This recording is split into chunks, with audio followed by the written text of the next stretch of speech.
Hey everyone, it's Jake McEwen here and welcome back to Steel Noise Podcast. On today's episode, I'm sitting down with Canadian snowboarder and former professional athlete, Helen Schettini. So Helen started out as a teenager on skis, but quickly developed a love for snowboarding. She moved to Whistler and competed in the halfpipe, but after a few injuries and encouragement from some close friends, she decided to see what lay beyond the patrolled runs. She moved away from competitions and shifted her focus to building a career around filming video parts, chasing storms, riding lines miles away from the structured competition scene. In our chat, we talk about her transition from pipe walls to open faces and crevasses, her life as an athlete in one of the most high-risk sports on earth, highs and lows of her career, and near-death experiences. We discuss her process of stepping away from her life as a professional athlete and who she is outside of snowboarding, moving to Australia, family, and much more. So, before I introduce you all to Helen, I want to give a little shout out to me mates Falcon and Cal and the whole team over at Better Beer. The lads over there appreciate a love for beer and have officially jumped on board to keep myself and my guests hydrated throughout the episodes. So, thanks so much to the team over at Better Beer, the official beer sponsor of Steel Noise Podcast. Right, so let's dive into the episode and allow me to introduce you all to Helen Schettini.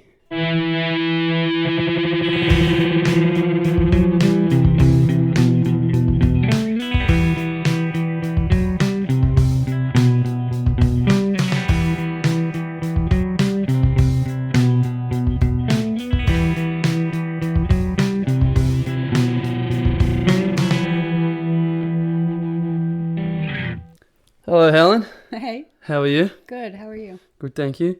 Thanks for coming in to the new studio. Thank you. Looks good. Yeah, I've moved house, so we've set up in a new zone, my parents' back studio, so here we are. Perfect.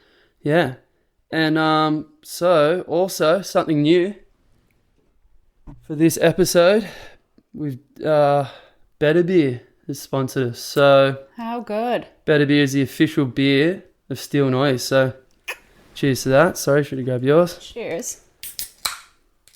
All right. There we go. How you been? I've been good. Mm-hmm. Just delicious. mom life. Yeah, how's school? The boys are in school. Jack's in school. Yeah. Yep, he's 5. My other one's 3. Yep. And they're good. They're cruising. Yeah, he's Yeah. loving big school. He's accepting it. I don't think he froths it, but Yeah. he's accepting. I think that's just what Yeah. you have to strive for. For sure. Yeah. I mean, it's a big change. It's massive. Yeah. So with preschool, is he going to school every day? No. They don't know. No. Okay. Well, you could. I guess you could, but no. He was doing 3 days. Okay. And all of a sudden, it's bumped to 5. Yeah. So yeah, it's big days for him. Even that's a change in itself. Huge. Yeah. Cool. Yeah. Wow. Oh well, that's good. Yeah. And well, I guess to kick things off, where are you originally from? Where'd you grow up? So I'm Canadian. Okay. Grew up in Kamloops, British Columbia, so the West Coast. Yep. Just sort of snow was part of life. 6 months a year, you're just in it. So we were about 20 minutes from the ski hill, so we just started skiing and then snowboarding, and then moved to Whistler, which is a big ski resort, and I think you've heard of it. Yeah, I've been. Yeah. Oh yeah. Yep. Yeah, and then moved there and kind of just kept going with trying to become a pro. Wow. And then that's just sort of how it took off. So the whole family was snow. Yeah, well, based. not like my parents are British, Okay. and they moved to Canada just before I was born, and then they just like the outdoors, so they would just take us cross country skiing because they weren't into downhill, and then my brother and I just were kind of bored with that, so they thought, oh, we should try and get them on a ski lift. Yeah. And then we started doing that, and then my brother started snowboarding, and then I kind of followed suit. Cool. Yeah. You've only got the one brother? Yeah. Okay. Yeah, a couple years older. Right. And was he, so you said he was into snowboarding. Was he a good snowboarder? Yeah, he was amazing. He was so good, but he kept getting concussions. Oh. So he had to stop. Really? Yeah. Wow. Yeah, so he was really competitive in halfpipe. Oh, man. And yeah, he was doing well. Hectic. It's hectic. Wow. Yeah, halfpipe doesn't leave much room for error. For error. So like, yeah, if you bail, you're getting hammered. You're getting pretty hammered. You are. Yeah. I've been watching the Winter Olympics. Yeah, how cool is it? So gnarly. Yeah, it's nuts. Gnarly. I reckon the halfpipe was like the most visually enjoyable. Like it was so fun to watch. It's so gnarly. Yeah. I just think like going up a vert wall, going that high. Yeah. And then having to come down, which is already enough, and then thinking about what's coming in the next 2 seconds on the other side. Like the G-forces, involved. you know, like landing, then all of a sudden just like shooting up the next wall. Yeah, that's not for me. I get hurt surfing, and water is not really that hard. I know. Surfing is more gentle. Yeah, I bet. Usually. So, when did snowboarding first become a part of your life? Like, how old would you say you were? I think I was like 14 before I was doing ski racing. Okay. And then I kind of it was getting a bit too competitive. Mm-hmm. And I think it was starting to cost my parents a bit of money. Yeah. And then I moved to snowboarding and just sort of started, there was sort of a club because my parents didn't snowboard. Right. So you sort of needed to be taught by other people. So there was a club my brother was in. So we just sort of joined that, and it was recreational, but you do different events and go to other local mountains. Mm-hmm. And then that's kind of like when it just sort of kicked off. Wow. And then that's sort of when the love started. Did you do schooling in Whistler? No, I graduated in Kamloops. Okay. Yeah, that's where I grew up. Right. Which is sort of middle of BC. Okay, so you did your schooling, your early days of boarding there, and then when you finished school, you went to Whistler to kind of knuckle down and take it on seriously? Yeah, right out of high school. Okay. Yeah. So right out of high school was when you'd say that it went from being something that was a hobby that you loved doing to like, hang on a second, this could be something I can grind and kind of, yeah. I reckon like the last year or two of school, we'd gone to the junior worlds, and I don't think I did well at all, but like I was already sort of like focused. And then graduated, and then I thought, let's move to Whistler, because that's sort of the place that, I don't know, that can provide. The hub. Yeah. Yeah, that's the hub. Yeah. Sweet. Yeah. And then, so like, is it like, did you go to like a sports college, or did you get a sponsorship? Like what was sort of like supporting you into that change, or did you just do it off your own back? Just off my own back. Like my parents are so supportive, but they didn't give us money. The funding, yeah. No. So like I moved there, and I think I tried to save up a bit of money. I worked at restaurants and stuff. Mm-hmm. And then I moved there, and I would just work at restaurants in the off seasons. So from like maybe like April to December. Right. And there you get tips. Okay. And it's such a huge place for tourism. So you could make good money doing that. So I'd just do that all spring, summer, fall. Right. And then I'd try and take off winter to just snowboard. So you wouldn't work at all in winter, just there was a few times I had to, like we had the Olympics in 2010 and the money was just too good. So I worked for those 2 weeks. Yeah. Or a few times, like, I don't know, I had an incident where I busted 2 snowmobiles in one day, and it cost me a lot of money. So then I initially called up my brother because he was working kind of Canada's version of FIFO.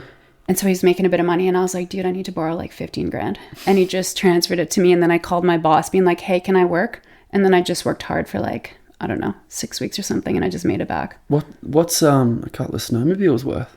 Oh, we were able to fix them kind of, but like I don't know, I ruined the front end on one, and then I ruined the whole like frame of another. So I think I don't know, like a full sled is worth like 15, 20 grand. Like it was a horrible day. Yeah. Well, I was going to, actually that was one of the things I wanted to dive into, but we're halfway down there. So like, how did you do that? How did you bust one ski, let alone 2? And it was on the same rock. It was horrible. It was the worst day. We'd spent like 2 days trying to get into this one zone, because if it snows that much, you got to like make a track, turn around, make the track more, so then it firms up. Because if you're just riding in deep pow, you can't. Bogging out. It just bogs out. Okay. And if you're trying to get some pretty steep hill climbs, you got to kind of like do it again and again, leave it to set overnight. And so it took us a couple days to get into this one zone. And then we were up in the Alpine, and there's kind of up and left. And I was pretty beginner. I had a couple friends that were really good at sledding, so they were like fully, showing me around. And it was this beautiful, pristine day, and you said to go up and around, and it was just all powder. And they're like, you can get it, like just go for it. So I just like let it go, and I just was going, and there's no sign of rock, and underneath the snow there was just this massive rock. So I went flying over the sled, stopped dead. You were going quick? Oh, so fast. Because you have to go fast, otherwise you'll bog out. Oh, you bog out, yeah. So I just went so fast, smashed into this thing, go flying over the handlebars. Yeah. And I'd fully ruined the front end of my sled. And it was probably like 8:30 in the morning. Like, it was early, like the day was not done. Right. So we turned that sled around. We're like, all right, we're one sled short today. We're still just going to have a good time. There's some good lines. We're just going to, go for it. Yeah. So we just like do these lines, and right next to the rock is where the track was. Mm-hmm. And that track started getting, the more you go on it, the harder it gets. And it was turning to ice. And then later in the day, I dropped someone off and I was coming back down on their sled. And I was still a beginner. And I couldn't, like, the rock was right in the middle of like the V. Where you'd already gone. Yeah. So you have to like side hill to get around the rock. And I just didn't have the expertise to do that. And I was trying to do it, and I was just getting closer and closer to the rock. And I slammed right into it over the handlebars again. Wow. And I fully ruined his whole, like, the frame of it. It was so heavy. Wow. How are you feeling after that when you got home? Oh, it was horrible. So we had to go home on 2 sleds, 4 people, 2 sleds. Mm-hmm. And then we had to call the heli the next day to pick up our sleds. No. Yeah. So that was an expensive day. Expensive day. Oh my gosh. It was so wow. unenjoyable. That does not sound enjoyable. I know. I think I went home and I just bought a bottle of wine, and I was just like, this is so... Just put the thing vertical after that. Oh, it was such a bad... But anyway, yeah, definitely some stressful times. Oh my gosh. That is crazy. So like, one of like, something I wanted to ask you is like, what would you say one of your worst days of snowboarding was? Would that be up there? That would be it. But like, I guess anything more gnarly is when you get injured. Yeah. Cool. Like, that was 2 sleds and it was really expensive. Yeah. But injuries obviously are worse. Injuries worse. Yeah, cool. For sure. All right. Well, let's not go too far into that just yet, because I'll be keen to touch base on that way more a bit down the track. Yeah. So, you mentioned you started skiing and racing on skis. Okay. Yeah. So that's how you started out doing that. Yeah. So just like gates. Gates. Like is that parallel. the little things that? Yeah. So just doing that, but like when I was little, like I probably started when I was 8 or something. You know, so you're just doing it. I don't know. It's kind of like, it's sort of just what you do because your parents can't teach you that. So you just go into these clubs, and then that's sort of just the way it goes. Whether you're competitive or not, it's kind of just what you do on weekends. Right. So it kind of just started that way. And the transition then into snowboarding, was it like an overnight, you know what, I want to change the 2 for the 1? Yeah, I want to strap onto one. My brother was doing it for a couple of years before me. Okay. And then I think I just tried one day, and I was like, whoa, this is fun. I like this. And I think skiing was getting a bit too competitive, too quick. Yeah. Yeah, it was something. Sweet. Couldn't fully remember. And then you said that you were riding half pipes. Yeah.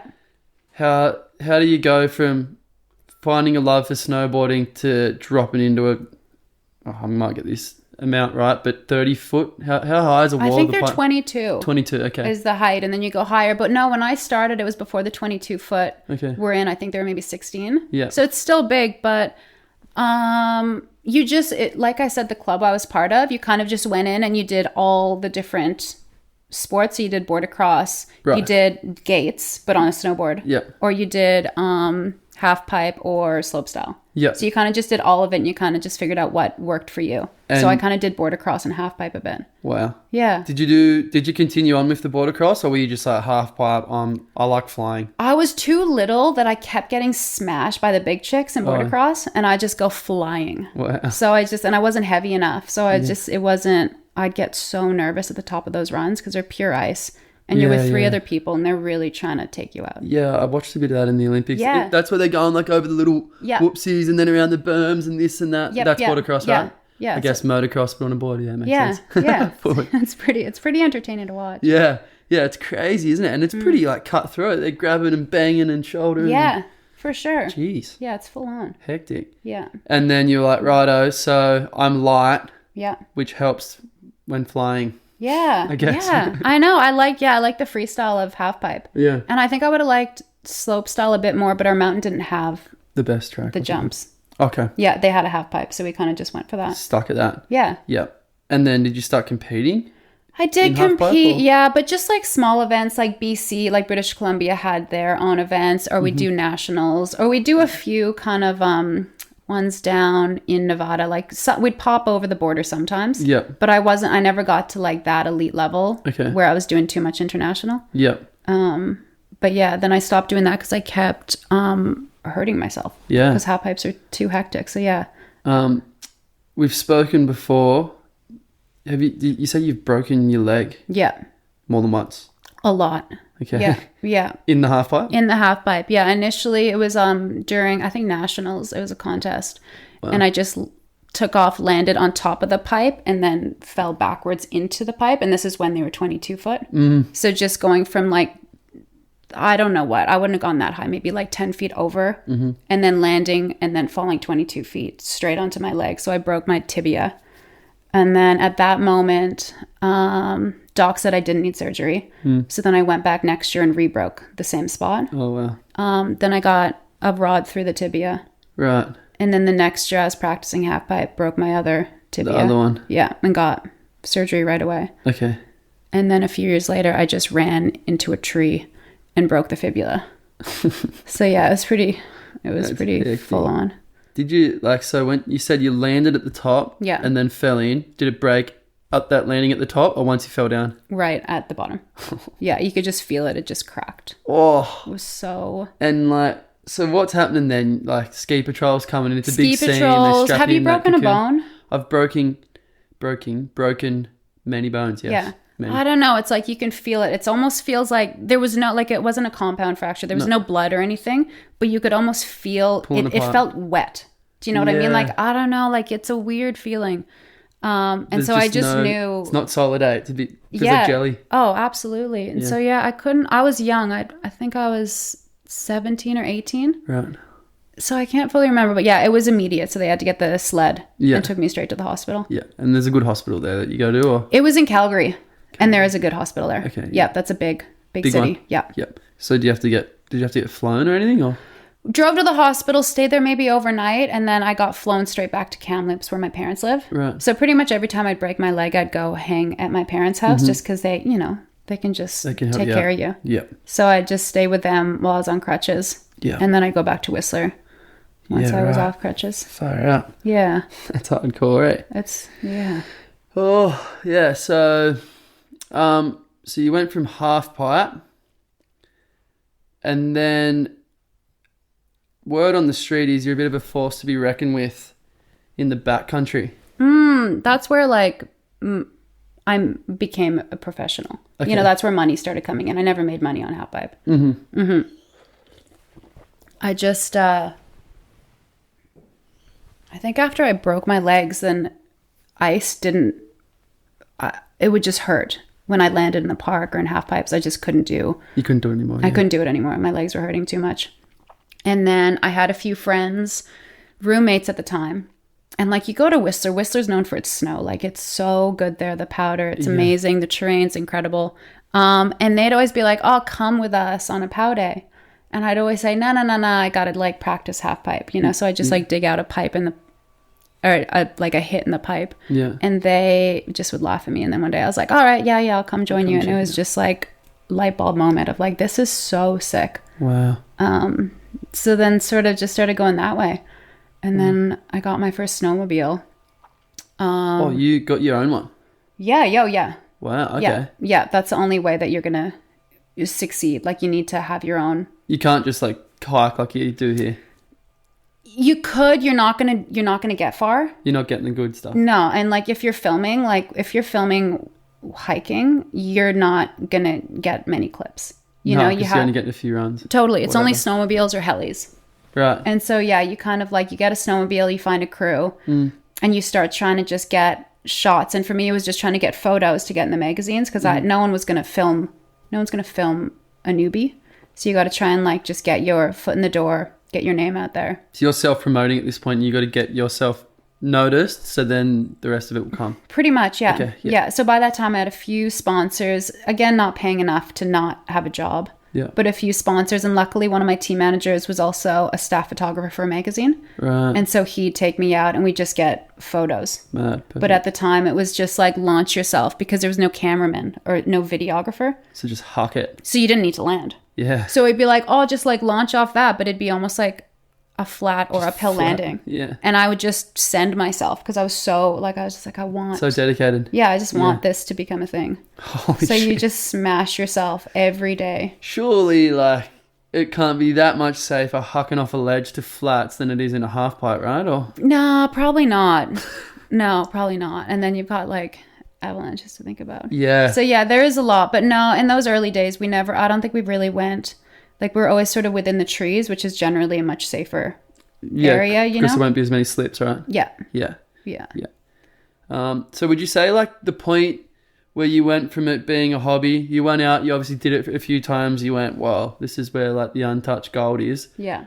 So who was your first sponsor? Like, was that the point where you decided, okay, I've got a sponsorship, I've got recognition, it's time to try and make a career out of this, or? Gosh, how did it work? I had, like... Even when I was still in high school, I had like a shop sponsor. Yeah. I think probably similar to surfing, you know, Yeah, like you get, you know, so I had that. So I had I got a few free products. Mm-hmm. And then moving to Whistler and starting to ride powder, I did get a couple sponsors. But I think what changed it was I had a friend and she's just this legendary snowboarder. Her name's Annie. Okay. She's incredible. And she was so kind. I think one day she was filming for a big production and she didn't have a partner, and you often want to have a partner in the backcountry because I can double her up. So like 2 people, 1 sled, and she can ride a line and then I'll drive the sled down and pick her up. And then it'll be the opposite. So you generally, if you're just one person, it just doesn't work well. So she didn't have a partner at the time. So she's like, oh, do you want to just tag along? So then I tagged along with her for a few days, and her filmer also worked for a snowboard company. Okay. And they were looking for a girl. How good. And so he kind of saw, I guess, my dedication and like work ethic.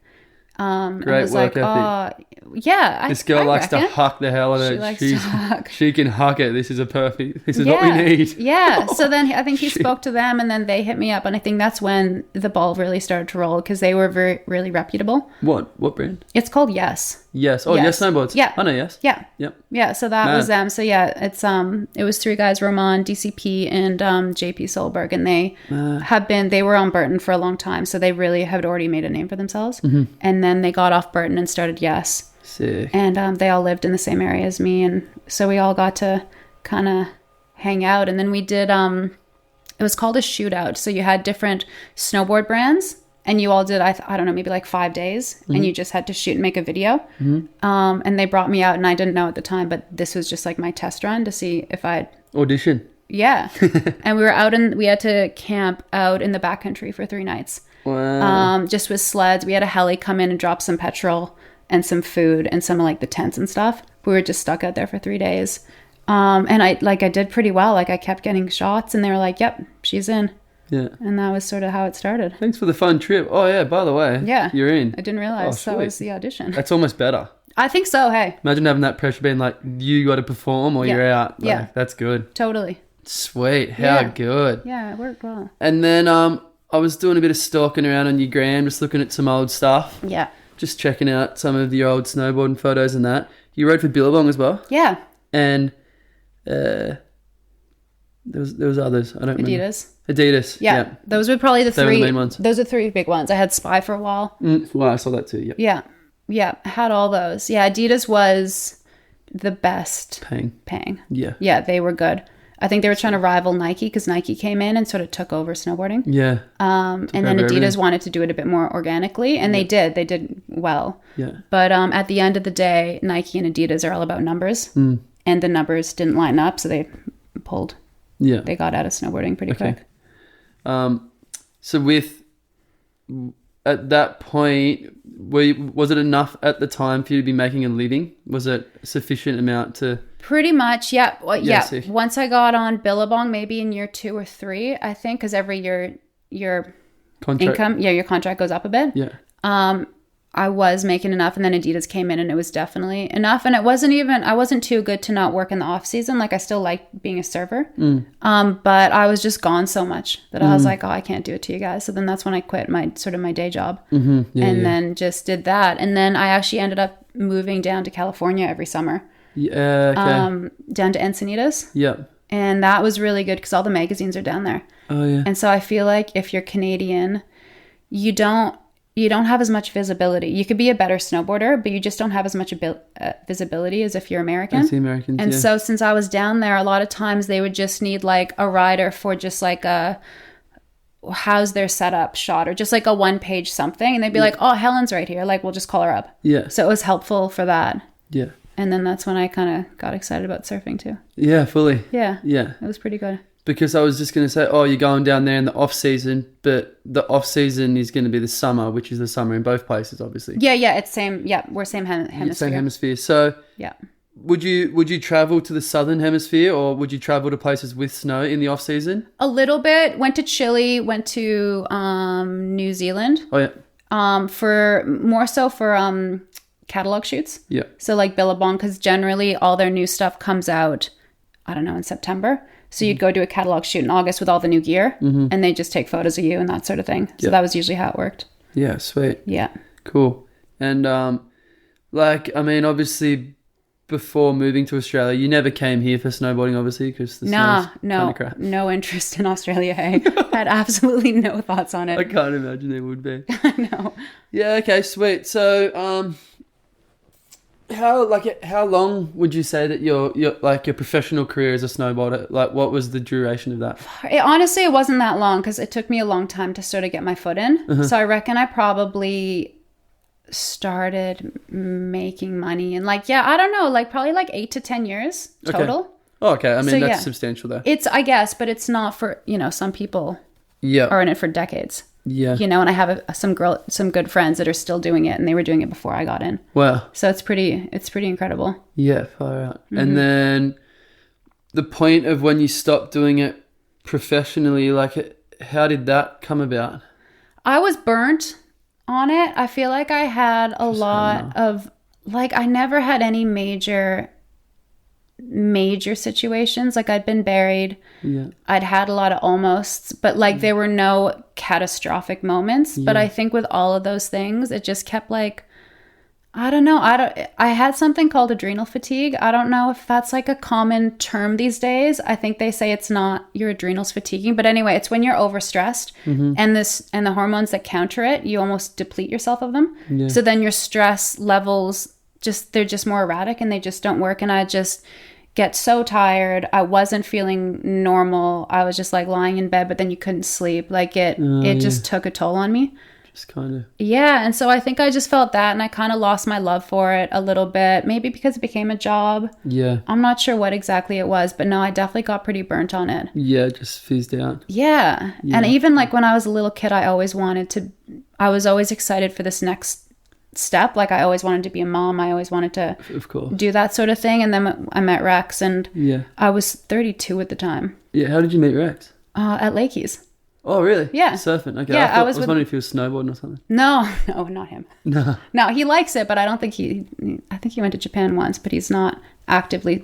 He's not a fanatic. Looking for it. Yeah. Yeah. No, I was with a girlfriend of mine. We were just at Lakey's surfing, and then he was there too. Cool. Yeah. So that's how we met. And then, I came here, and I was sort of mentally. Yeah, just came to visit in 2017. And I was like, oh, this place is pretty sick. And then I'd still I think I maybe did 3 more winters over there.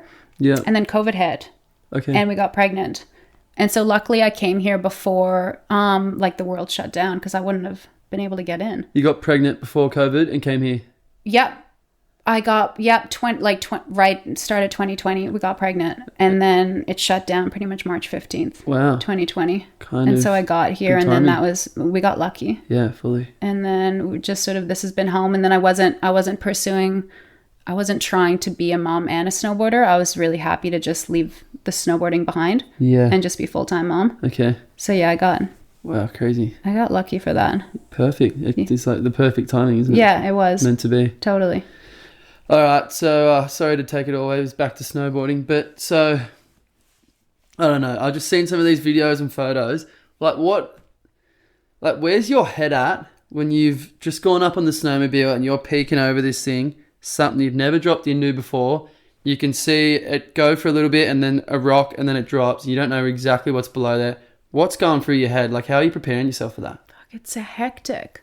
I feel like you're at the bottom, you look up, and then you look across the valley, and you see a tree or a rock or something and be like, that's what I need to point at. Because when you're at the top looking down, it's just a convex roll. So you can't see can't see anything, can't see anything. And oftentimes you have a filmer that can help direct you a little bit of, you'll be like, I want to go right there. And then when you get up there, he'll direct you to where you told him. You got the radio. Yeah. Yeah. And so he'll direct you to where you want to be. And then you kind of look at the mountain across to sort of get your bearings a little bit. And then like in your head beforehand, you'll be like, all right, I do one turn. There's going to be a dead tree with a branch sticking out. And then I'm going to do 2 more turns. And then there should be a rock. And then that's when I launch at 2:00 down here. And hopefully I'll find the pocket. So there's a lot to think about. Are you mapping that out? So at the bottom, are you ever like taking photos, Yep. semi-drawing it or like mapping out your route? You definitely take photos so that when you get to the top, because sometimes you get to the top and there might be 2 or 3 other riders that are doing their shots too. So you might be getting to the top and waiting an hour before you do your run. Oh, right. So you'll always have a photo. So then when they say, hey, Hal, you're up, I'll look at the photo just to like remind myself of what I'm doing. Yeah, because but by that point, you've got so much shit running through your head, it's probably wiped. You forgot what you've just mapped out. Yeah, exactly. So yeah, there's a bit on for that. And then, yeah, just having to try and find the line too. That's always a bit of a process. Yeah, fuck. I've done a little bit of backcountry, and we've been out to Club Lake. No. It's out the back of Charlotte's Pass, kind of. Oh yeah. Yeah, and we just hike out across the river and then up to the lake there. Oh, cool. And dropping into that, when I did it, was the first time I'd done it, and it's just that thing you can see. Like I went with Russell Bjerke and his partner CJ. Yeah. And they both went first. No, she went first, sorry. And then he went behind me. So she was down the bottom so she could see and make sure I didn't die. And he was at the top, so if I was going to die, he would come and pluck me off the hill.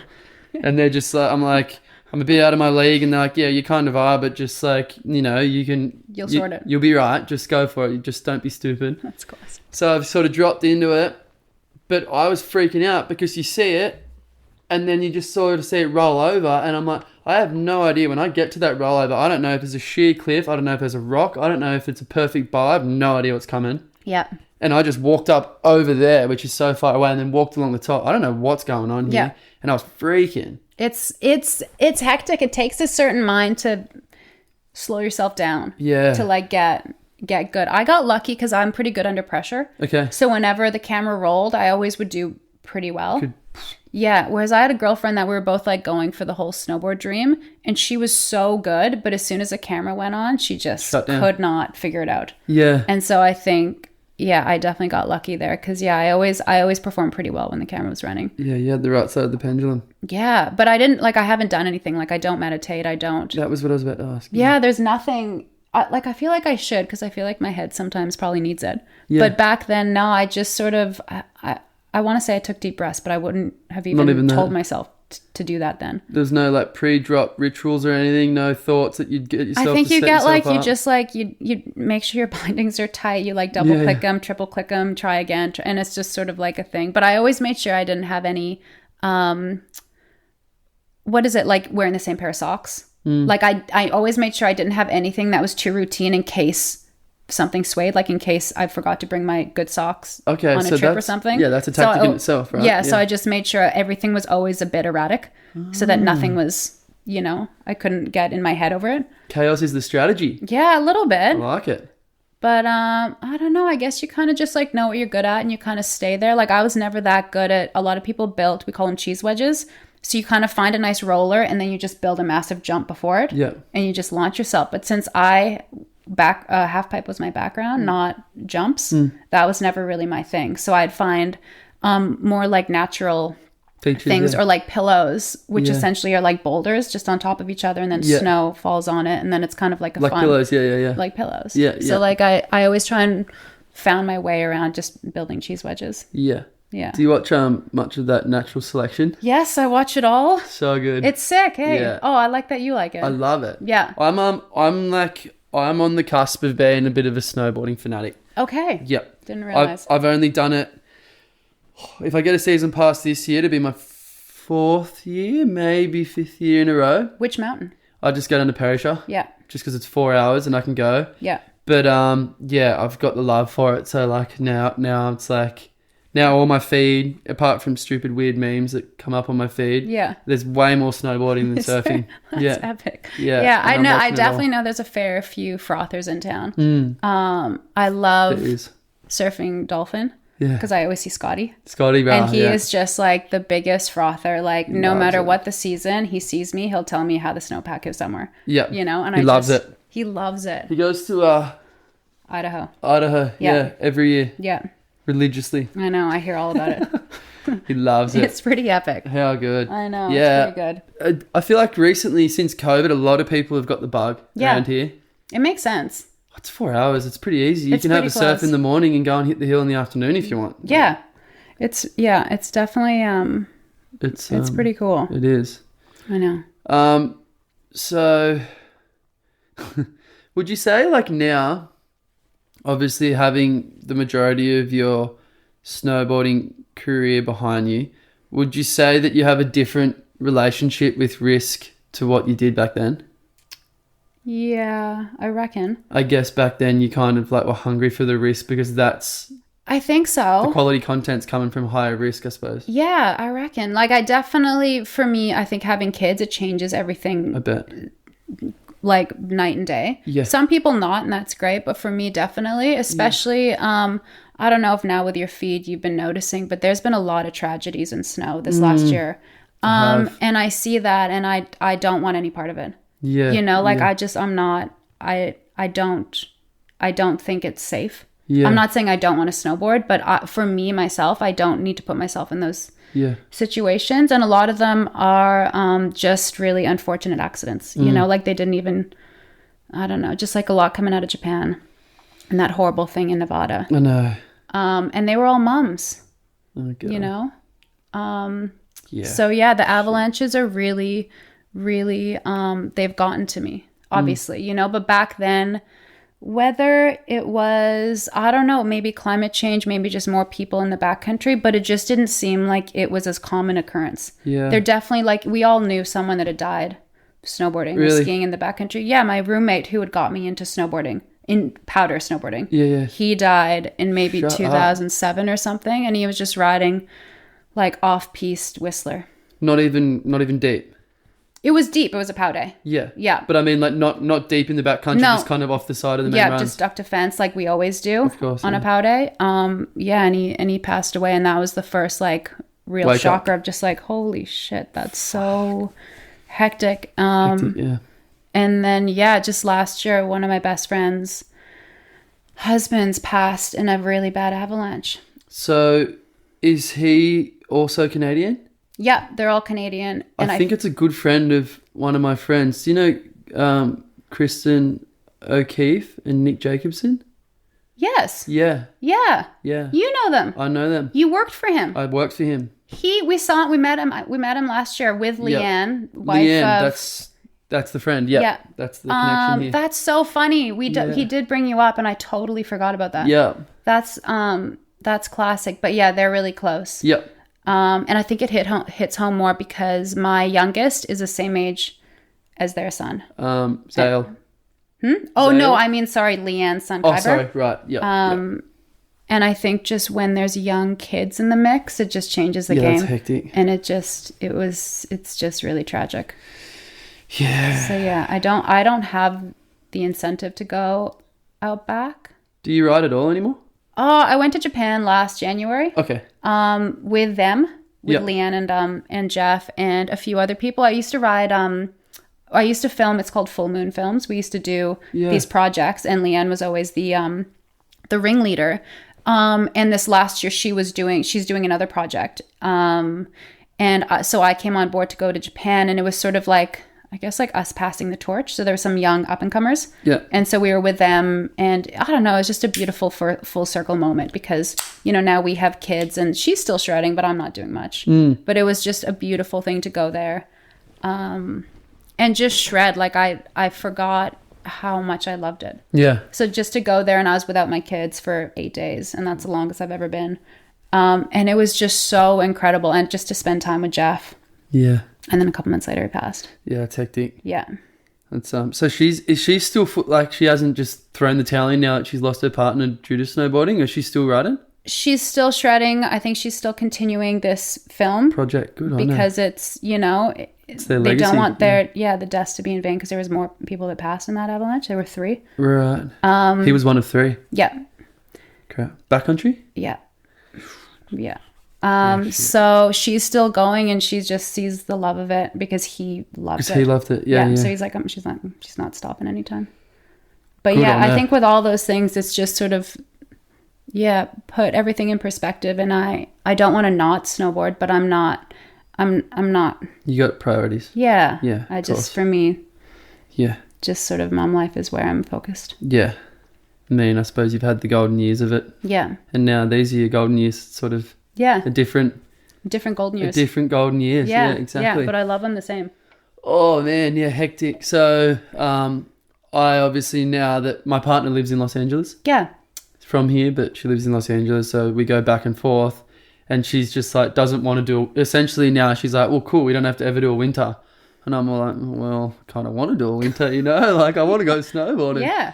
So I'm trying every angle, like trying to like, no, like you love it, you know, like. Yeah. And she's just the last month or so just sent me this and this and this and this, and she's like, I'm not gonna, like, don't try and convince me. Yeah. I don't want to. And I'm like, no, like, not being insensitive, but like terrible timing for all of this stuff to happen all at once. It's just like, she's just like, nope. And I'm like, oh. It's, But hectic. Yeah. So gnarly. It's really hectic for sure. Why so much do you reckon recently? Just coincidence, just that happened? Like, who knows? There's obviously going to be a lot of analysis on the tragedies that have happened, and, you know, more will come out. We don't know. Maybe more people in the backcountry, like we said, global warming, you know, like the spikes of temperatures. That's what more creates. slips, huh? Yeah. But yeah, we don't know. Okay. Yeah, that's gnarly. Yeah. That seems like one of the scariest ways to pass away. I could not imagine. I got buried once, but it wasn't a bad burial. I was riding some pillows, and we call it hot tip at the bottom. I just landed on my ass at the bottom. Yeah. And then all of a sudden the pillows fell on top of me. Wow. And then when the pillows flip, it's kind of icy at the bottom. Right. So I just like tried to punch through, and I couldn't get through. Because the ice. Because the ice. So I just couldn't get through. I wasn't not breathing. Like, I had a little pocket. But, and people saw me. So it's not like they had to pull out their transceiver and find me. They knew where I was. Yeah, okay. But it still takes them a while to get to me, to get the shovel out, you know, like put the put bit it on together, the shovel. yeah, all that. And then it was all dark, but you could hear muffled voices. So I knew they were coming, but I was fully not getting out on my own. So scary. And so you just hear them and you're like, yeah. And then I think they could like yanked on my board a bit, because I think my board was showing a tiny bit, but my face and stuff were way lower. Below. And then you kind of see the darkness get a bit lighter and lighter because they start shoveling, and then they just smash me shovel in the nose, like blood everywhere. Oh, cracked you. Didn't break it, but just fully hit it, just because they're trying to get my airways out. Yeah, and like, as they should. Wow. Like, it was, you know, and in that moment, like, I was so fine, but you're just like, holy shit. Wow, I can just like that. Well, just because there's so many times you're not filming. Like, when you're filming, people have eyes on you. But there's so many times you just ride, and like, you always say, oh, like, have a partner. But like, we froth, you know, like when it's a pow day and Whistler, you just go. You're not and waiting. There's so many times that could have happened without someone watching you. Yeah. So you kind of put all these things in perspective, and you're like, holy shit, that was so close. That is so gnarly. Yeah. So this is going to lead perfectly into a question. So I'm not sure if you saw on Instagram, I put up a little question box. Yeah. And I just put it out, and I'll just randomly pick a couple of questions from the audience and see what they want to know. So we have one from Jack Mack. One of the questions was, have you had any avalanche scares? So that was that, obviously. Have you had other ones? Oh, I've had a fair few avalanches I've been in, but never that bad. I was almost always able to skirt away, you know, and a lot of times you make sure that you're riding a line that doesn't have a trough at the bottom. Okay. Because that's where the snow can build. That's where it'll go, yeah. Because if it's just sort of like a downhill slope, it just stays separated. Out, so generally people will always see you, and then you can kind of shimmy your way out of it. Yeah. So I've had a fair few of those. One of the more hectic ones was I was actually building a cheese wedge one day with my girlfriend, but she wasn't into it. So she climbed a bit higher, and she was going to just ride the opposing face. Yeah. but it cracked, it propagated and cracked down my side, and it fully buried me just to my chest. Right. And it was quite a sight. And so the cameraman was down at the bottom. He's like, oh, hang on, wait a minute, stay there, because like I just want to get a photo, because it looks a bit weird that you're stuck in an avalanche with your shovel in your hand because you're building a cheese wedge. So he came up, walked down, took a photo, and he's walking back to his sled, and I'm just digging myself out because I have a shovel in my hand. And all of a sudden I hear this yip, and I look over and he's gone. And I was like, where the fuck did he just go? And I look and he's not by his sled, and I just see his footprints, and I was like, so I keep digging, and then I follow his footprints, and then I got kind of scared, so I kind of start crawling, because then there's more like weight dispersed. And I look over and he's fallen through a crevice. And he's stuck on this ledge. I have goosebumps, like maybe, I don't know, like 5-8 meters down, and he's a big dude, so like it was full on. And I got goosebumps. I know, I fully have goosebumps. Yeah. I fully got it. So we have a filmer. He's the photographer. We have a filmer, and then my girlfriend. But me and my girlfriend are not strong. We are pretty small people. And so I'm like, holy shit, we grab a rope. You always have a rope with you. On your pack? Not on my pack, probably on my sled. So I probably had to go get my sled first. Like, I don't even know where it was.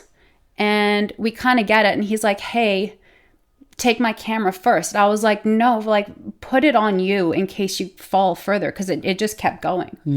And he's like, no, get my camera, I'm fine. So we grab his camera, and then we wrap it around him, so he's safe in the sense he's not going further, but we can't get him out. How far down is he?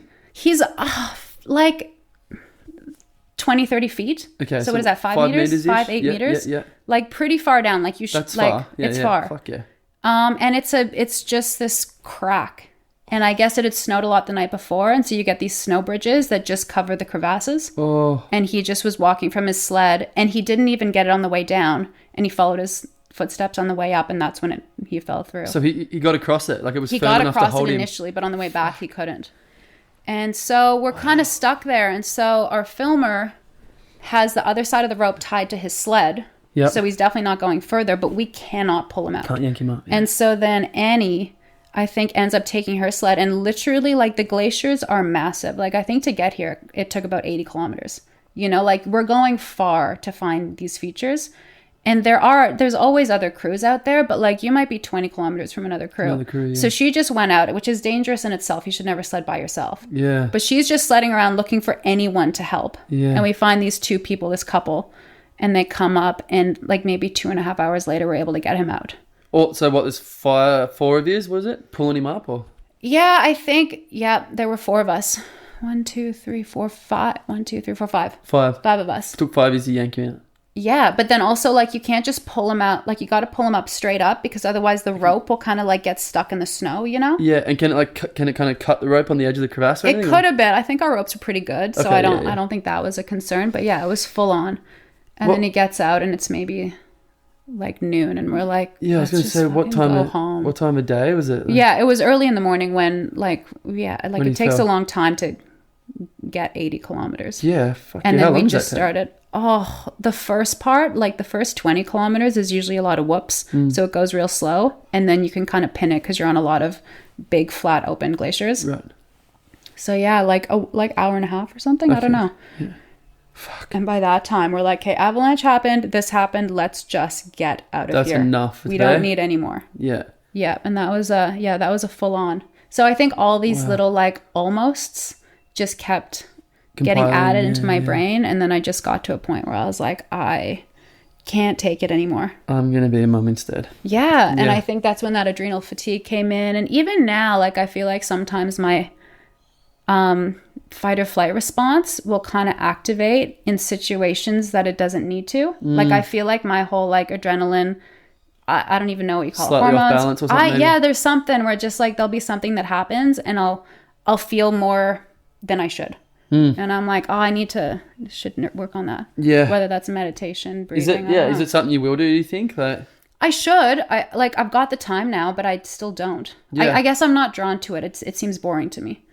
But I know I should. I've just started doing it just because I'm like that severely ADHD, and it does I haven't done it much lately, but for a while I was doing it every morning, and it took me a bit to be able to slow down enough instead of sitting there going, anyway, so what am I going to do? But then like after a while, I was like, I'd sit there and then my alarm would go off and I'd be like, oh, I just did 20 minutes. Like, but isn't your head just thinking about? Constantly. But like if you do guided ones, it's saying like, okay, so presumably a thought's come into your mind right now. Think about that thought, acknowledge it, and then now focus on just letting that thought pass. And it talks you through it, like, which helped. Yeah. If I just sit there by myself, I'd be there going, oh, yeah. You just go on YouTube. Oh. Just type in however long, 10-minute meditation, and you just pick one, and it'll take you a while to find someone's voice that doesn't annoy you, or you might get a bloke that's too loud, or he speaks and he shocks you. Like it's like it's going to be very like specific to what annoys you and what doesn't. Right. Like I had to get the right sound and voice and the right this and the right music, and but once I got it, I was like, yeah, and it helped. Yeah, I will. I got to try it for sure. It's just like a nice, even just this fact of taking that little bit of time and just that trying to start your day calm was enough that I felt the improvement. Yeah, because I'd roll out of bed and be like, fuck, I gotta go to work, fuck, you know, like instantly I'd just be like, boom, boom, ready to go, like just like tense.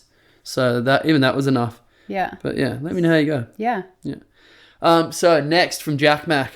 Jack Mac was he had some good questions. Nice. So obviously, if you're going out there and into the elements, especially that far from help, and obviously, sure, you've got your team out there, but when you're doing that ride or when you're out there, you're isolated. Doesn't matter how big a team you got. Even if you've got a handful of people, you're still isolated. Yeah. What kind of avalanche training did you do, or would you continuously like update your training? Or you definitely wanted to. I reckon I probably did the least of. Some people were very active and like always updating it. I always did mine. I did like the medical courses. I did the avalanche. I think I got to avalanche 2. Yeah. Which isn't bad, but like there's so many more courses that I should have or could have done. Yeah. And I just sort of, I don't know. I think I have no good reason for it. I just kind of like didn't do it. I felt pretty confident in the people I surrounded myself with. Mm-hmm. And again, that's not fair because if they got in a bind, I need to know how to do it. You need to be good to help them. Yeah. Yeah. I felt, I did feel pretty good, but I think there's just like never, you just need to always practice. And if you're out back, you should be doing a course every year. To sort of like brush up on your, on just like what you do if something happens. Right. I was going to ask, how often would you recommend updating that? I think yearly. Yearly? Yeah. Okay. Yeah, cool. And like obviously being in that world, you've got all your own gear, right? You've got your own gear. Yep. Big pack? Like how much stuff are you carrying? Big pack. The last few years we'd usually have a blow-up pack. What are they called? Blow-up pack. Like you have like a psh, if you get a nappy and then they blow up. Oh yeah, like an inflatable sort of vest. There's a term for it. Impact suit. No, it's just a backpack. It's not like part of your jacket. And so you just like fully clip on, and you wouldn't use it if you were just doing like pillows or something, but when you're riding lines where the avalanche potential is much higher. You pull it before you go? No. So you have like a safety thing and then you remove the safety thing. So if you pull it, it's like it's ready to go. So you're ready, yeah. It's just there. It's just ready to go if you need it. And then you'll say like, hey, dropping in 10, whatever, you'll ride the line. And if an avalanche started, then you just do that. And then it generally brings you up to the surface. It's not a guaranteed, but I think it's highly successful. Way better, yeah. Yeah. They got a similar thing in surfing. Right. Yeah. It's got, I don't know if it's the same technology, but you got like these little CO2, I guess they are, canisters. Yeah. And they fit inside and you pull it and the whole thing inflates and pulls you up. Mm-hmm. So like Russell and guys like that have these, like if I surf big waves, I'll wear an impact suit, which has got flotation all around the legs and back and so that just makes you more buoyant? It's just more buoyant, and it's like if you hit hard at the bottom. They call it an impact suit, but I wear it for flotation. Don't know. Wear a helmet? No. Yeah. No, I don't. But Russ has got the super one that's impact suit with canisters. So when they're surfing jaws and stuff, you can be as athletic as you want. But if you get hit by an 80-foot wave, you're down there for a while and you're going deep. And it's like trying to focus and equalize like you need. Oh, absolutely. So they're exact same sort of thing. Yeah. And it makes them more confident in catching a wave because they've got this backup. Yeah. I think it's like a part of that kind of high level of dangerous sportsmanship is you have to, like, safety is a huge part of it. Yeah. There's no shame in being safe when it comes to that. Oh, yeah. And I think that's a good aspect of that kind of high danger level of sports. Absolutely. Yeah, I started wearing a helmet when I was doing big lines. Because generally the lines are near rocks. Yeah. And so you'd wear a helmet in case, because there's so many rocks just under the snow you don't see. Yeah, for sure. So if you start tomahawking, you just want to make sure you're safe. Yeah. I just when I went down there recently, it was like dumping, and it was a bit of a whiteout, so we couldn't really see. And I was always like, oh no, I don't want to wear a helmet. Like, it's not cool. I don't want a helmet. Like, just typical. Yeah. Just ego. I'm not wearing a helmet. I look like a dag, Right. And we're riding along, and Russ has gone off just a little, like, I guess it was a little cat track, but it was like, when it was so, like, the whiteout, like, you could just see the line of the snow. You couldn't see the drop, and then it continues on the same line. And he's gone down and fallen down with his helmet, banged his head, and just sat up to me, and just first thing he thought, like, not, oh, am I all right, was just stop. And he stopped me right at it, and he goes, when we get to the bottom of this mountain, we're driving you to the snowboard shop, you're not riding another day with me until you go and get a damn helmet. That's so... And I was just like, yes, sir, all right. And he's like, seriously, man, I'd be in some serious trouble if I didn't have a helmet just then. And I've been riding for years, you've been riding for 2. I'm not taking you out until you put a bloody helmet on. Good on him. I was like, okay. Yeah, you're like, and off we went, straight to the shop, and I got a helmet, so now I wear a helmet. That's so good. Yeah, didn't give me a choice. I was like, that's Russ, like he's at that high level of danger every time he goes surfing or snowboarding. He does backcountry, he's done a lot of it, and he's like, he ticks all the boxes. He's got a checklist, everything's boom, boom, boom. Yeah, well, I think that's what you need to do when you're at like that high level. Yeah. So the good helmet. On him. Yeah, it's good, eh? Yeah, that's what I thought. So at the time I was like, whatever. I know. But now I'm like, oh, okay, yeah. Oh yeah. Well, it seems insane because like I'd make my kids wear them. Like we went to Selwyn this last year and they had them on. I didn't. Yeah. But like, why? Yeah. Why don't I? Yeah. So like, yeah, it's definitely. I don't know. I mean, it's not steezy wearing a helmet, is it? Yeah. Yeah. I don't know. It's a comfort thing. Yeah. I hate having things on my head. I hate wearing hoods. Like surfing in cold water, I hate wearing hoods. Oh, really? Even wearing a hood when I'm like just getting around here, I don't like things around my head. Oh, see, I love a good, like we call them toques, beanies. Oh, yeah. I love that when it's cold. It just feels so cozy. I guess when it gets cold, I'd rather have something around my head than my ears freeze off. So yeah. Yeah, cool. So then, like, with that going backcountry, right? To what extent would you say doing that at that high level is instinct, or would you say a lot of it is training and a lot of it is practicing and doing it over and over again? Or do you reckon a lot of it is depending on just pure instinct and just confidence in yourself?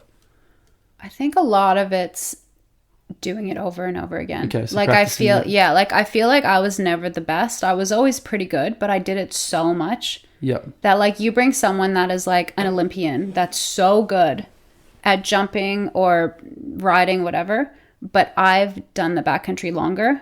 I feel like, I'll do better in that setting. Do you know what I mean? Mm-hmm. So yeah, I definitely think it's like the repetition and understanding that like I've, dropped a cliff 200 times and the probably first 100 I'd eat shit. Whereas now I know how to do my weight better. Yeah. Things like that. So yeah, I think a lot of it is just time and time again. Okay, cool. So so practice. And like, are you training like physically, like to prepare yourself for that kind of intensity? Are you training? I feel like I got lucky because when I broke my legs, I was so young and that got me into a really good training setup and, a good gym, that sort of thing. And just got me understanding that like you need to take care of yourself, because before that I didn't really go to the gym.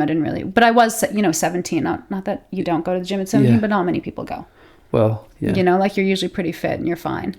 But that got me back to it because I realized that if I didn't rehab, I wasn't going to be able to snowboard. And so I think that just got me into a bit of a routine. And you stuck at that, like you were consistent with it? Pretty good, yeah. And like I'm good to even this day. Like I just know for me, my headspace is better if I go for a run, go for a surf, just like do something for me. Yeah.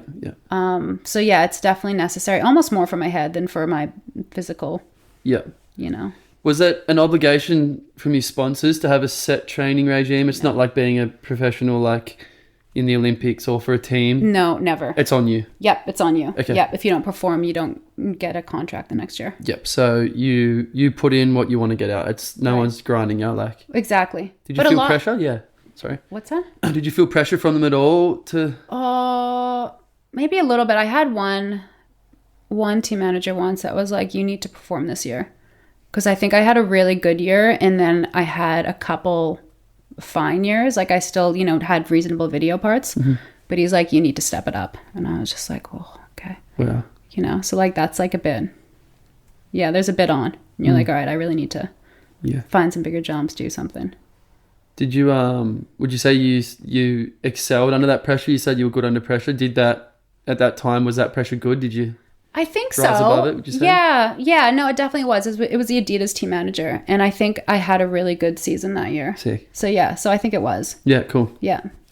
Yeah, that's great. A lot of people don't. Right. Yeah. Yeah, no, I got lucky. Yeah. Great. I think that's a lot. Yeah, I think that's definitely a lot of successful athletes. Like, if you don't have the ability to perform under pressure, you're not going to be a pro. Of course, because I mean, a lot of it is always going to be under pressure, right? Yeah. Yeah. Wow.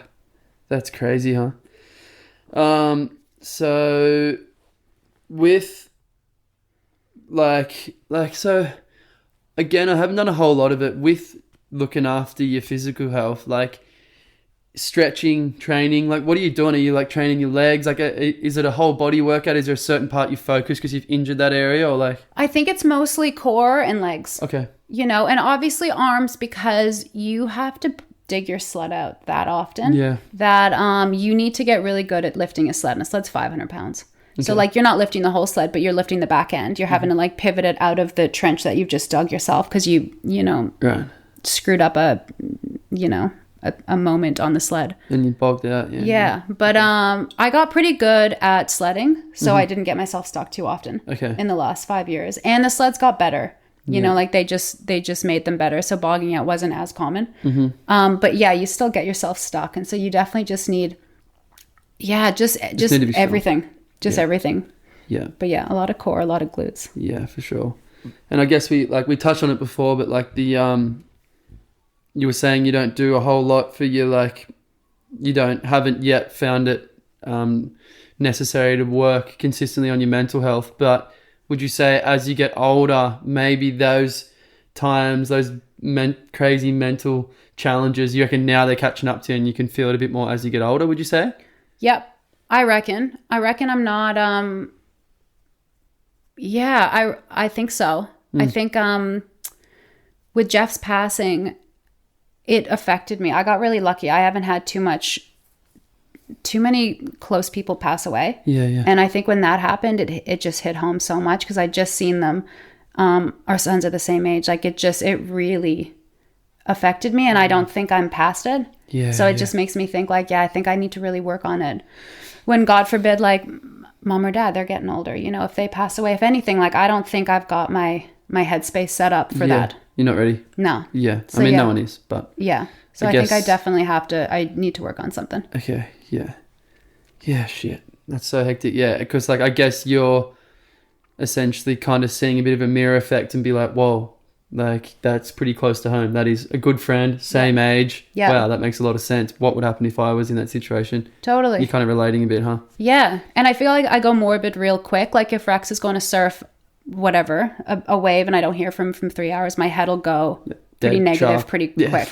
Yeah. And you're like, man, just message me when you get out of the water. Yeah.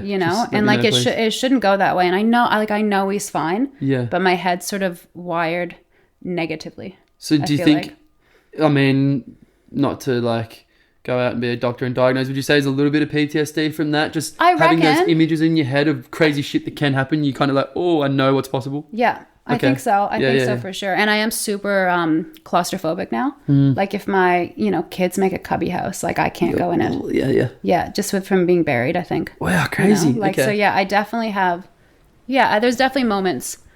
Or just like, if like, I'm not surfing big waves, but if I, go under the water for a while and I'm just like, wow.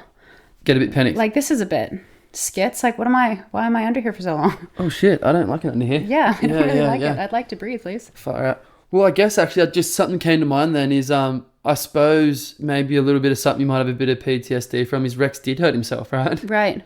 Yeah. And I don't think I was even in the country when that happened, but that was pretty hectic, right? Like, it was pretty hectic. I was 30 weeks pregnant with our first child. Yeah. Your first is Jack? Jack. Yeah, yeah. And he was out surfing, whatever, somewhere south of here. Yeah. And I was just walking. I just like clocked a lot of kilometers walking when I was pregnant because I like running and I just couldn't run anymore. Yeah. And I remember I was over by Collars and then I got a call from Rex and I was like, hey, and it was Ryan Walsh. Yeah, Welshie. Yeah, Ryan. Welsh. Yeah. And he was like, hey, and you never want someone else to answer your partner's phone. Yeah. And I was like, what? He's like, everything's fine, but Rex hurt himself. He's in the hospital. Could you get here? And I was probably 10 kilometers from home. So then I messaged Yvonne Watts, Pricey's missus. Yeah. I don't know why. Like, I just was like, she's going to be available. Yeah. So she just picked me up, took me straight to the hospital. And yeah, that was full on because he broke his back in 6 places. Yeah. But luckily not paralyzed, but we didn't know for certain. So he went from Milton to Nara to Wollongong. Yeah. And then he was there for, I think, 3 or 4 nights. Was there surgery involved? There was no surgery, hey. Okay. No, he had definitely some back doctors checking him out. And I think they all realized that it was all, it wasn't going to slide or however it goes. Yeah. Yeah. Yeah. So then he was in a back brace for quite a while. And then, through into the birth. And so then I was like, well, you're not going to like be able to get in a bathtub with me with this back brace on. So then we had to get our doula, just to like organize the birth thing. And then... Did you do a home birth? Is that... No, did a hospital birth, but ended up being an emergency Caesar anyway, just with how it all worked out. Yeah. But yeah, like he was in a back brace for I think 3 months.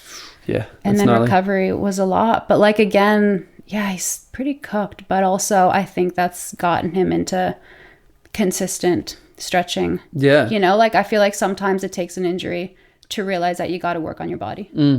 Well, that's why I see him at the gym now. Yeah. Because I've also broken my back. He said that. Not mine was nowhere near as bad as his. I just compression fractured my T4 and my T9. Yeah, wow. Surfing as well. Right. And Ryan Welsh of all people was the one who helped me. You're kidding. Yeah. What a good guy. I know, how crazy, yeah. Yeah. But mine was just like, okay, look, like I think I had a neck brace for a day. Yeah. Just so it didn't wobble around. And they're like, okay, it's not necessary. You're just going to have to chill for a bit. Right. Mine wasn't. Rex's was obviously way worse. Yeah. But even if I push on those spots now, it's sore. Oh. So now I've got to, that was a part of the reason now that I've got to train because I've got to build everything up around it because it gets sore and then everything goes and locks up. Yeah. Because it goes, pain, and everything goes stiff, and then I got sore neck, sore back, shoulders, and it's just compounding effect, Oh, it's hectic. But yeah, I saw him in there this morning. Yeah. Yeah. Well, there you go. And he's in there, and I can see he's doing mobility stuff, and I'm like, okay. Yeah. I could probably ask him a few pointers, actually. Yeah, well, he got a trainer in, so this guy tells him what to do, and it's sort of like his accountability coach, because he's like, I think I need this to keep going, because he'll always have moments of like going to the gym for, I don't know, 3-6 months, and then he'll kind of like fall off the wagon. So he's like, I need this guy to like almost text me daily to be like, how'd it go? How are you feeling? Do you need any help? Yeah. So yeah, that's good. He's going hard right now. Yeah, he's gone so hard. Every time I've been in there, he's in there. Oh, that's good. Yeah, and I've been going kind of random. Yeah. And he's there, and I'm like, wow. Yeah. God lives in here. No, it's good. Yeah, it is. It is good. Yeah.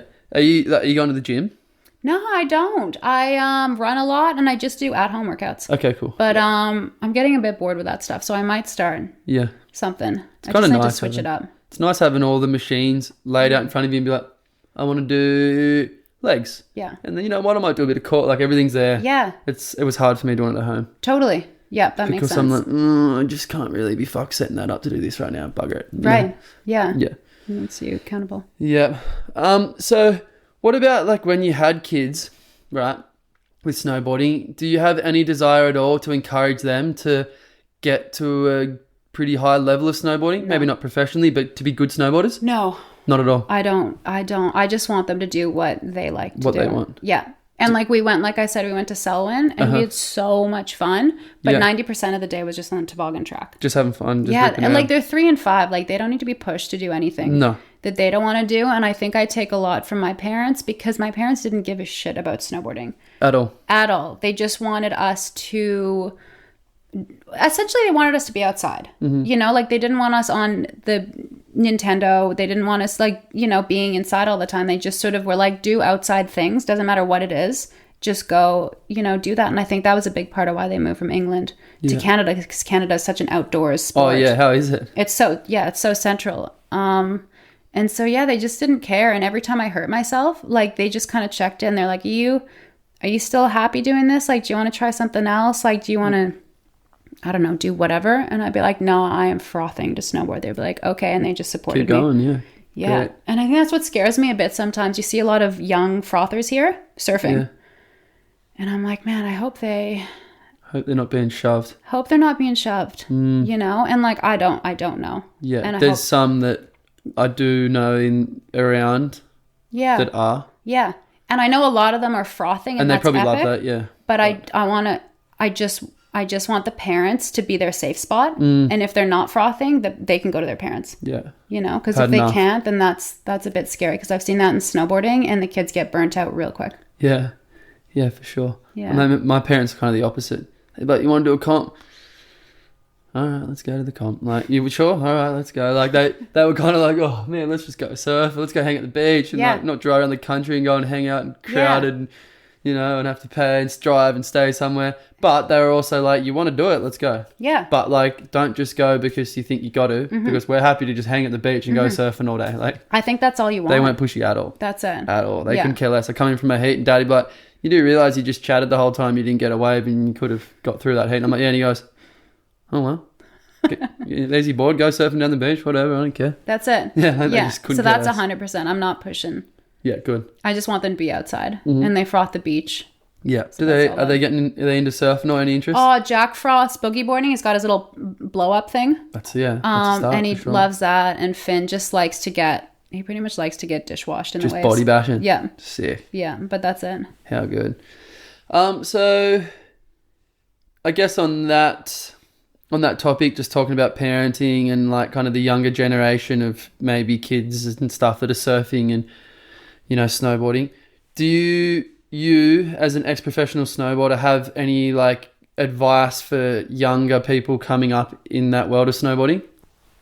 I feel like I'm so far removed now. I can't think of much, but I think it's like, do it because you love it. Yeah. And do it because you enjoy it. Don't do it for a paycheck. You know, because like these days, like I feel like I got the tail end of the good years where there was a bit of money in there. But now, unless you're the top 1%, you're not making money doing it. So do it because you enjoy it. For sure. You know, I think that's the biggest thing you can move forward with. Yeah. Would you say when you were like in that world was when kind of snowboarding was at a good It was already coming down. Yeah. But I got the last few years, like with Adidas, the money was pretty good. Great. But that was sort of it. Yeah. You know, and I think probably the 10 years before that, those were the golden years. Those were the golden years. Yeah. It's kind of similar with surfing. Right. Like, I guess I'll probably get the times wrong, but maybe the 2000s were like, you know, there's huge money in surfing. Yeah. People were like making mega money. Yeah. And now it's like the paychecks from what they were like a tenth. Right. Yeah. Yeah. It's funny how back then when before all the internet, there was so much money in these sports, and now everyone's funneled all of this content, yet somehow there's less money. I'm like, how does that work? No, I know, it's crazy. Strange. Yeah. I think social media has probably changed that, but I don't really know much. So, of your golden years, what would you say were some of your career highlights? Oh, I think just video parts in the end, you know, because that's sort of what, as a free rider, that's sort of what you're going for. And I think I just got recognized a bit of just like there was Transworld snowboarding. Did you have Transworld surf? Yep. Yeah. So that, you know, like I got on the exposure meter, which was a big deal, that sort of thing. Or I got recognized at some of the award shows a little bit. Sweet. But, yeah, I had a few good video parts. I think like for women's, you know, I was sort of on the podium once or twice. Sweet. Those sort of moments. But yeah, like I don't think I was like top, but I was doing well. Yeah. You know, like I don't think I won that many accolades. Okay. But I did pretty well. But you were like shooting up in the top names for a bit there. Yeah. Yeah. For sure. I mean, that's the highlight for sure. Yeah. Yeah, great. No, lucky. I'm just just came to mind then, we talked about it a moment ago, full moon.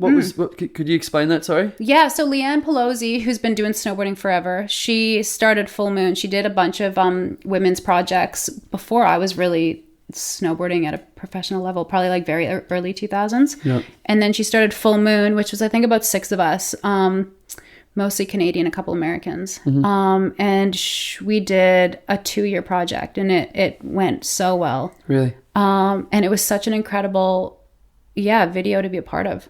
Who was endorsing that? Like, Adidas. Okay. Billabong, probably Nike at the time. I think it was still when Nike was going. Kind of just all our sponsors. Okay, so everyone had separate sponsors that were all contributing to some degree? So essentially, Leanne would hit up all of our sponsors and say, hey, do you want to put in? So they would put in. So Billabong put in, and they all put in to make this. And it was a pretty renowned all women's snowboarding. Yeah, all women's, yeah. Yeah, movie that I think sort of stands the test of time. Like, I reckon it's kind of like always going to be something to talk about. Is it a single...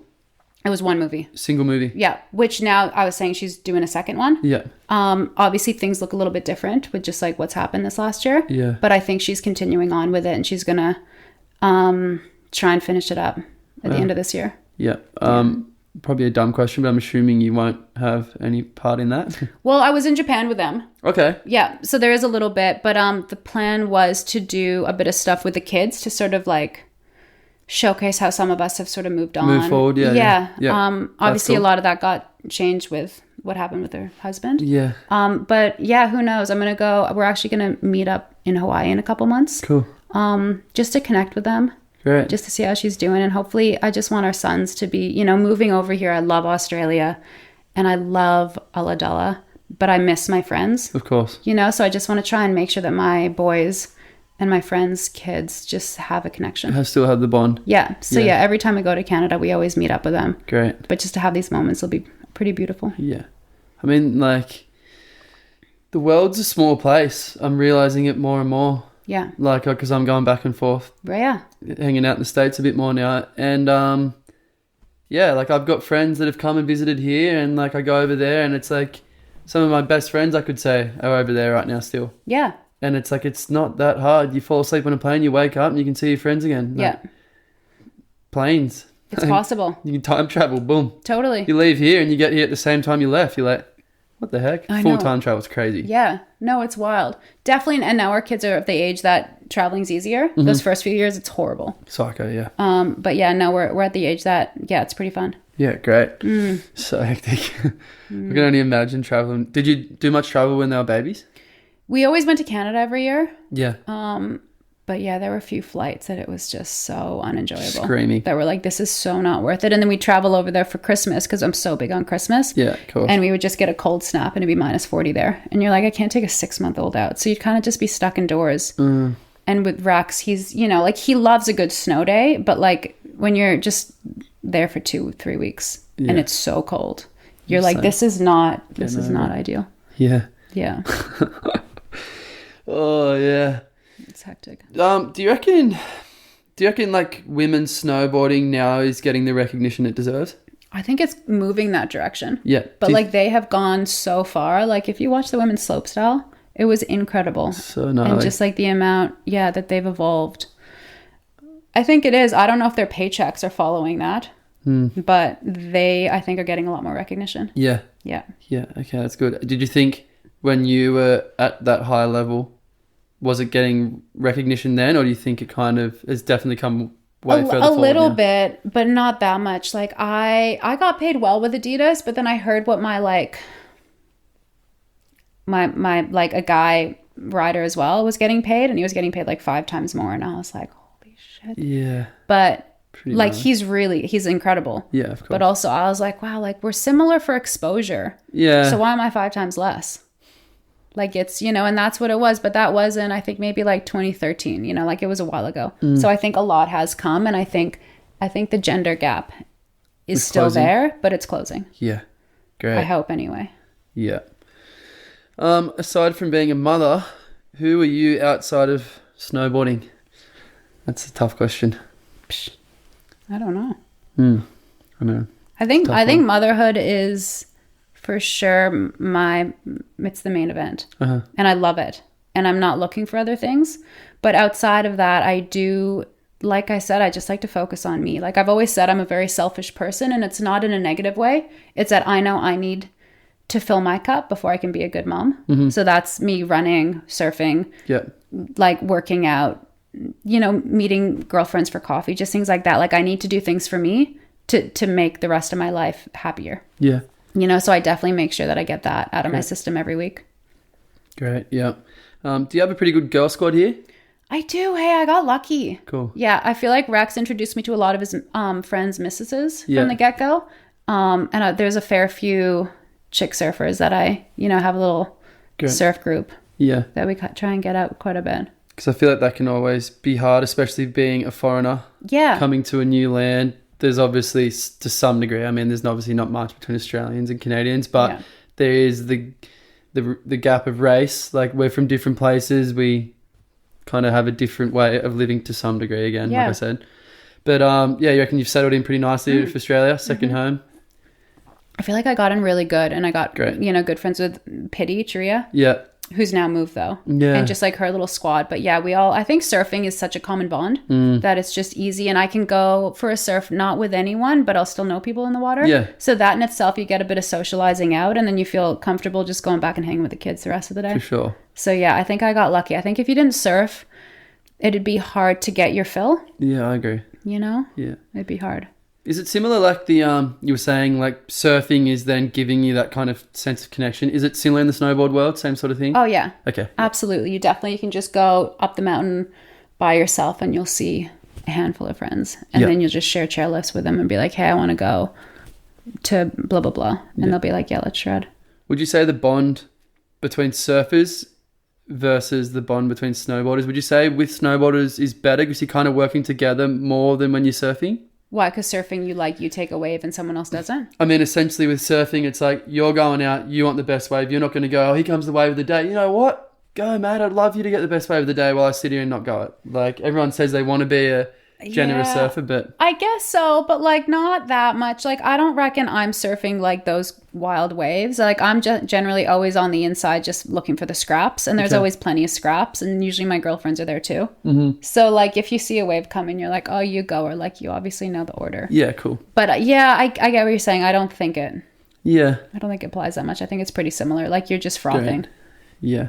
I just feel like it's always been a thing. My parents have always like been on me about selfishness or like, get like being egotistical, because surfing creates that. Yeah. Because you go out when it's smoking, you drive down there with 3 of your best mates, you're out there, the wave of the day comes and you're thinking, oh, am I up? Is he up? You're not sitting there going, I hope he's up so he gets a cracker. You're going, geez, I want this one. I hope I get this. I hope the guy on the rocks gets me clipped. Like, I hope it's me. Yeah, that's funny. Yeah, and... I think with filming, it might have been a bit of that, but we were still so good with each other, because with filming, there's only one person that can do the line. Yeah. So it's not like, oh, hey, let's all stand there and then drop this same cliff, because you don't want to have tracks in your shot. Mm-hmm. But I think that was always fair. You'd always like get to the spot, and essentially whoever verbalized it first would get the line they wanted. Yeah. But then you'd help your friends find a different line. Okay. And then next time you went to the different spot, you say, you choose first. Okay.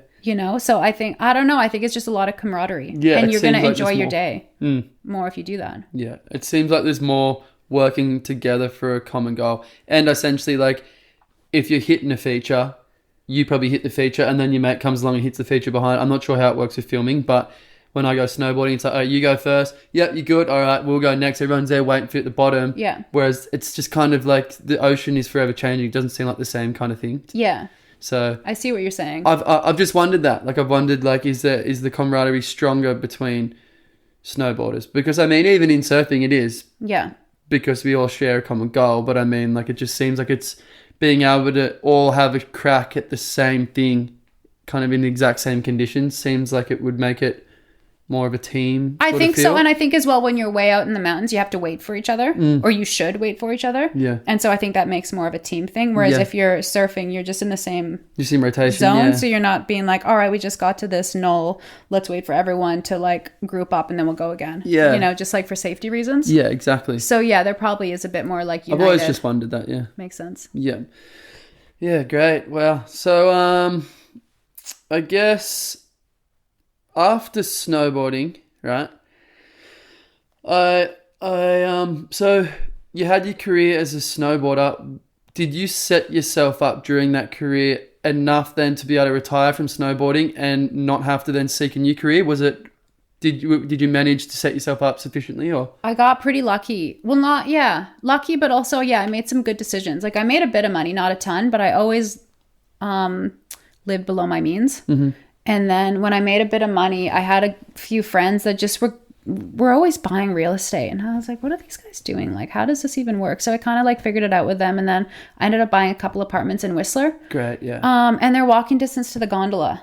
So like I got really lucky. So I do Airbnb with them. Oh, you still have them? Yep. Oh, great. I was just thinking you might have got them, flipped them. No, so I still have them. So that's sort of my revenue. And I got lucky because when I met Rex, I was already too old to get just like a working visa for Australia. Yeah. So if I didn't have that passive income, I probably wouldn't have come here. Yeah. You know? Yeah, cool. So I got pretty lucky there. So yeah, I still have them. They just tick over and yeah, they do well. And that's your source of income now? Yeah. Great. Yeah, good. Yeah. Well played.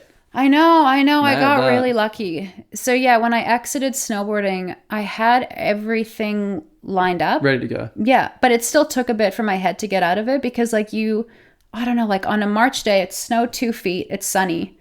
What you've been trained in your mind is to have your crew, you're going sledding, you're going to go here because the freezing level's whatever, the wind's this way, let's go there. And now all of a sudden to not be snowboarding at that level, but you have that in your head, it was really hard to get over that. Yeah. And it definitely took me a few years to be like, okay, it's like a March sunny day and I'm just going to go ride the mountain for fun. Yeah. And even though I didn't want to be doing filming anymore, it still was trained in my head. Would you say you had FOMO? You were like, full FOMO. I know they're getting cranking conditions and I'm just riding down the front here. Totally. Okay. But even if I was doing that, I don't think I'd want to be doing that because I was over the mental stress of it. Yeah. But it was just like what your head's trained to do. Yeah. But then, to leave snowboarding and to have a revenue stream already. So good. And to have a partner and to like be, trying to have kids, like I had everything lined up. It still took quite a bit of time to mentally get over so it was my old life. Kind of part of the big scheme, the big plan. Yeah. You sort of had it all mapped out and it went the way you planned, I guess. It fully did. But yeah, it still took a bit to sort of register and acknowledge and accept. Yeah. And did you say you met Rex when you were 32? Mm-hmm. And when was it serious though? Oh, well, being so far away, you kind of had to make those decisions pretty quick. Yeah. And he, like, I swear on like our first date or something, we had like a few like, for me, I wanted kids. He wasn't sure. And I was like, I definitely want a couple kids. And he was like, I definitely have to live in Ulladulla. Yeah. And it was like and I was like, well, I've never been to Australia. He's like, well, come check it out. You got to check it out. Yeah. So we checked it out a few months later. And like, it was such a sell. Like, it was such an easy sell. This place is so sick. And at the time I was living in California, probably 8 months a year. So I was really enjoying kind of like the coast, ocean, warm water life. Yeah. So yeah, it was a pretty good, easy transition. So then I just would move here for those 8 months instead of California. And I'd still go back to Whistler for the ski season. And do the grind, yeah. Yeah. So yeah, no, it ended up being pretty good. Wow, that's sick. Yeah, but I got lucky. That's a funny thing, isn't it? The Ulladullahans, that's always a deal breaker. Totally. You got to move to paradise or you're gone. Oh yeah, the amount of people that bring in foreigners. Oh yeah. Yeah, like most people's partners aren't from here. Oh yeah, all my sister-in-laws, one's Spanish, one's from Lismore. Yeah. And they just, everyone brings them in. But this place is too good. Like, I get it. Yeah. It sucks if you don't enjoy it because I know there's a few misses that are like, oh, it's too quiet or it's too whatever. Oh, yeah. It's always been a funny one. See, I'm grateful at the moment because I met my partner who's from here. She's from here. But lives away. Yeah. So it's like, I don't have to be like, hey, let me just kind of set this up so you fall in love with it. It's like she's already got home base here. Yeah, she's got family, she's got friends. Yeah, but then had that experience of living overseas. It's almost like dating a foreigner, but with already the ties and the roots here. Totally. Yeah. That's so good. Yeah, it's so good. That's classic. So, I mean, like obviously you're saying that you're going to still do this full moon.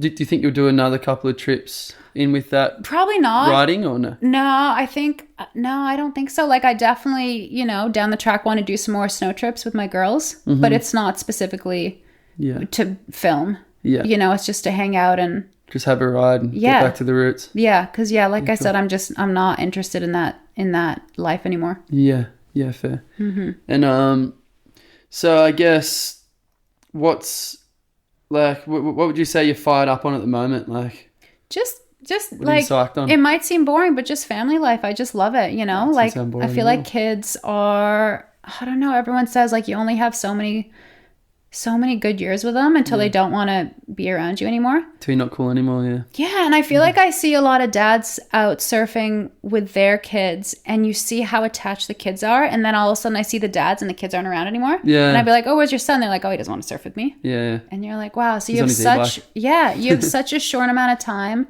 in these golden years with kids that I just want to enjoy it. You just want to lap it up. Yeah. Great, yeah. How good. And I guess this is always a bit of a question I like to wrap it up with. It's always a hard one to answer too. But, like, what would you say in the kind of foreseeable future, say, we'll give it a 5-year time frame. What's coming up, do you think? Like, what's coming for you? Nothing. I just want to travel more. Yeah. You know, I just want to show the kids the world. Yeah, great. My mom has been talking about doing a Europe trip, so I want to take them to Europe. Mm-hmm. And just because I can't see myself taking the kids to Europe by myself, but my parents, since they're from there, I want to go with them. Yeah. Just those sort of things. Like I said, we're going to go to Hawaii. We'll go to Canada again for Christmas. Every Christmas? No, well, the last 2 times we've gone in July, which is their summer. Oh, yeah. And so it's so good in the summer there, you know, like my parents have a pool. It's just stunning. It's so light till like 10 p.m. Yeah. Like it's just such a beautiful time in Canada. So good. So yeah, we've been doing that, but no, I reckon they're old enough now to enjoy the snow. Yeah. So we'll do that, but no, just sort of just live in this little bubble of mine. Yeah. How good. Yeah, it's good. Oh, well, Helen, thank you very much. That's been great. For coming in. Yeah. That was good. I've been so keen to hear about all this. Yeah, epic. I mean, because you don't really let much out in the open. I mean, I've seen a couple little snippets on Instagram, but I'm like, when I'm chatting with you, like, I think a lot of people would actually be surprised to even know that you had the career that you did. Yeah. I mean, people from this town, especially if they're not at all involved in snowboarding, wouldn't know. Yeah. So I've been real psyched to get you on here and just hear about it, because that's rad. I've just done a little bit of scanning and just gone like, holy shit, like, she used to huck it. Like, That's this is so crazy. funny. Yeah. One of my good friends that I got close with a couple years ago, she just found out and she was like, what the hell? She's like, why didn't you say? I'm like, what am I going to say? Hey, I used to be a ripping snowboarder. Like, I know. Like, no, it's a hard thing to talk about. So I'm glad that we got to like hear about it, because there's a lot of people. I was talking to friends and I'm like, I'm going to get Helen on, and they're like, oh, isn't she like hell snowboarder? I'm like, I think so, yeah. I'm about to find out. So. Oh, that's epic. Yeah, but I appreciate it. Yeah, thank you. And appreciate you coming on. Cool, thanks so much. And I'm glad you're in one piece, and keen to see you more in the water. Yes. Maybe that's next. We'll get you out some of the slabs and you can start hucking yourself over the lip in those. No, thank you. All right, great. Well, thanks a lot, Helen. Oh, we'll see you later. Catch ya. See ya.